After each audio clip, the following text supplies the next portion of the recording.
Hi everyone, welcome to my YouTube channel. My name is Kemicha, and on my YouTube channel I do share with you my life experience working as a housemaid in Saudi Arabia. So for today's video, I'm sharing with you my experience working in an Arab home that has kids. So mainly today I'm going to be talking about these Arab kids that I work with every day and every time. I'm not going to be talking about their moms or their dads, but I'm sharing with you the experience with these Arab kids. So if you're new on my channel, you are very much welcome, and if you are a returning subscriber, thank you so much for the love. And if you haven't subscribed, please consider hitting this notification bell so that you'll be notified whenever I upload a video. So I have happened to work in two homes, meaning that I have two different experiences when it comes to these kids. But then I'll start with the first home that I worked in for good 2 years on a contract. So these kids, I would say they were good. They respected me. If I'm to give them a percentage, I would say 80% is good for them.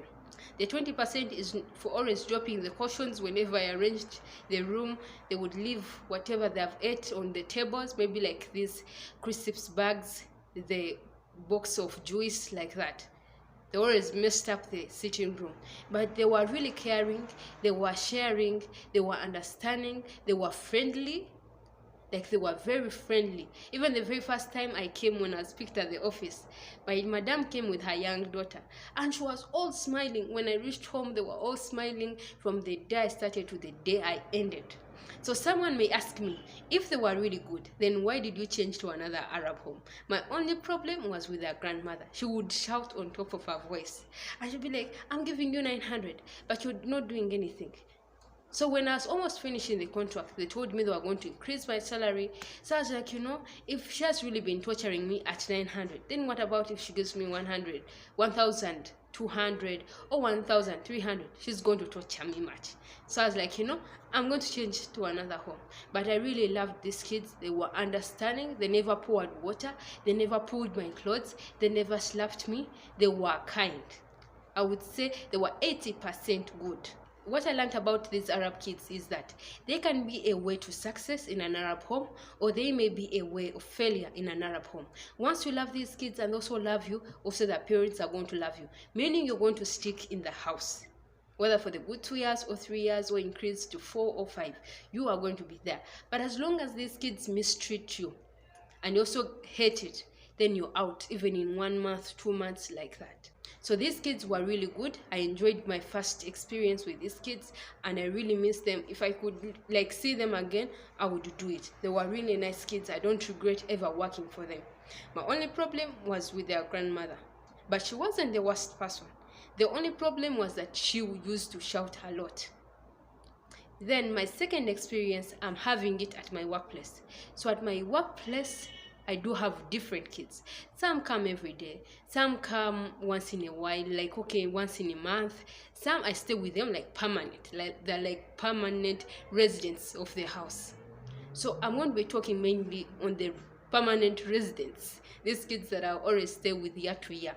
And I'm going to talk about 6 of them. So they also have different characters, but I would say they are 80% disrespectful. They are so disrespectful because they know I'm a maid. When they pour down water, they don't want to clean it. When they eat, they want to leave at the table or at the carpet so that I can come and take it. When you're talking to them, they are like showing you a maid. You should be the one doing all these things. So I don't really say this second home, when it comes to kids, that they are better than my first home. My first home was better than this second home when it comes to these kids. They don't beat me, I won't lie. They don't pull my clothes, but they are not respectful. I'm not saying they should respect me like their mom, but they should know that I'm also a person, and not treat me that bad. I'm not saying they're treating me bad, but there are some kids you can tell, you remove that glass from the table and bring it to the sink, and she tells you, why should I have to do it? Why? Are you not there? So meaning you're a maid, you are the one who is supposed to remove this. Or you tell her, please remove the shoes. When they come from school, they always drop one shoe in the east, another in the west, the bag to the south, like that. You have to go and gather everything. When you tell them, what about if you leave them at the stairs and catch your things and take them to the room? Are you not there? So meaning they know you're a maid. You should be the one doing this. The way they talk to their parents. Someone like their grandmother calls them, come and give me this. Why are you calling me? Why should you be calling me? Imagine someone who is 12. And I told them, I was honest with them, I even told their aunties, if these kids were in Uganda or in Africa, I'm telling you, there is no way they were going to escape canes. Because they're very disrespectful. How can you disrespect your grandmother? And they were laughing. And they were like, Alhamdulillah, we are not in Uganda. So, guys, if I'm to be honest with you, my first experience with kids was better than this second one. The kids are many. These ones who come weekly, they also have their own behaviors. They look at you and be like, the shagala. And you're like, oh my God, I know that. I'm a maid, I know that. So they all have their different behaviors. But these kids, what I've learned, they can be a way to success or a way to failure. These kids can torture you more than even their parents. Because like there's a daughter I know here, like my boss's sister, she has kids. I can't work for them, even for a day. Even 12 hours, I can't work for them. She has 3 kids. And 2 of them, they're like around 7 and 6 or 7 and 5. They are very disrespectful. They recently had a maid, she didn't even last for a month. They would say, we don't want her to sleep with us. And at my workplace, it is overpopulated. There are very many people. So when these kids come, the place even is congested.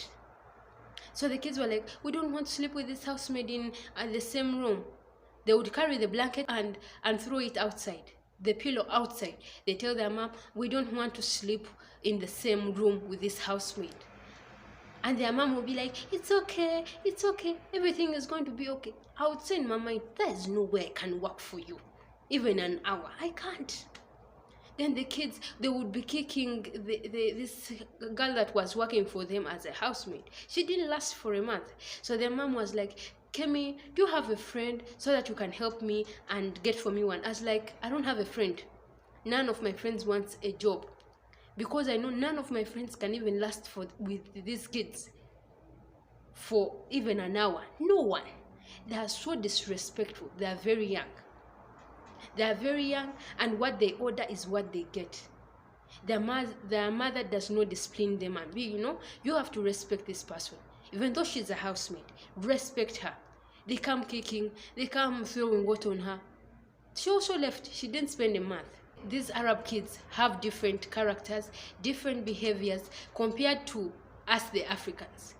The way how Africans raise their kids is not the same way how Arabs do raise their kids. Though I know there are some Arabs that are strict, but there is no way they can be compared to the African parents. So guys, that is my experience working in an Arab home that has kids. Let me know your experience with the Arab kids in the comment section, and don't forget to give this video a thumbs up. And if you haven't subscribed, please consider hitting the notification bell so that you'll be notified whenever I upload a video. I love you so much. Thank you for supporting me. I haven't really been posting for almost 4 months because I told you guys I don't have a room and the place is really congested. So when I'm starting a video, kids come, kids scream. I really do a lot of editing just because of kids, just because of cars. I'm near the road, I don't have a room, so I've not really been able to do a video because we have really been having a lot of people. But today I tried to spare some time for a video. Thank you so much for supporting me. Don't forget to subscribe. See you in the next video.